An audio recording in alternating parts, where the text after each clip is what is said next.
Hi guys, welcome to today's video. I hope you're all okay and all been enjoying my latest videos.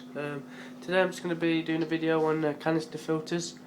I'm going to be telling you a little bit about what filters I use in all my tanks, and I want to know what your best canister filter is, what you've ever used. So I'm going to go through my tanks, as you can see in front of you, and tell you what each tank filtration has. So in the 4-foot tank, here I have a FX5 on it. As you can see down here is the FX5. This is personally the best canister filter, or the best filter I've ever used in keeping tropical fish. It does 1,500 litres per hour. It's the powerfulest filter I've ever come across. It's like a mini dustbin. I'll recommend these to any fish keeper who's got a big tank or planning on having a big tank. So as you can see, that's in the 4-foot tank. So I'm going to go on now and move on to a different tank. In the 2 Aqua 40s underneath the stand here, as you can see, a little bubble. I've got a sponge filter for the shrimp, so that's got a sponge filter and controlled by an air pump. It's the same with the crystal red shrimp tank. As you can see, sponge filter again. They're controlled by air pump too. So that's the 2 bottom tanks and the 4-foot tank. So moving on to the Pleco tank here.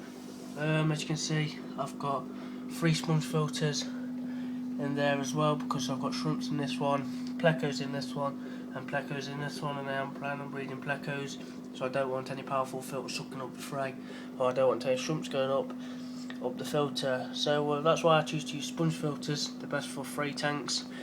These sponge filters are controlled by an air pump, exactly the same as the ones I've just shown, the Aqua 40. So that's the Pleco tank. So now moving on to my racking system. As you can see, in here is a community fish tank, and I use a sponge filter again because there's a lot of fray in here, guppy fray, molly fray, etc. So I choose to use sponge filters because I've got plecos in there as well, and like I've mentioned, I don't want any fray getting sucked up into any canister filter. So I use sponge filters, and I find they work the best for me.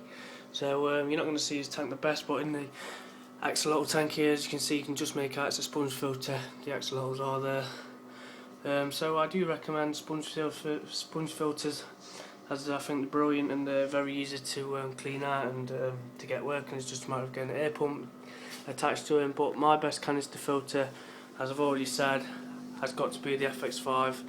So I would like to know what your best canister filter is you've ever used or ever purchased. Feel free to comment. There's a lot of people use EFRM or however you pronounce the name. So thanks for watching, but I do rate the Fluval FX5. Thank you. Please subscribe to me, I will subscribe back.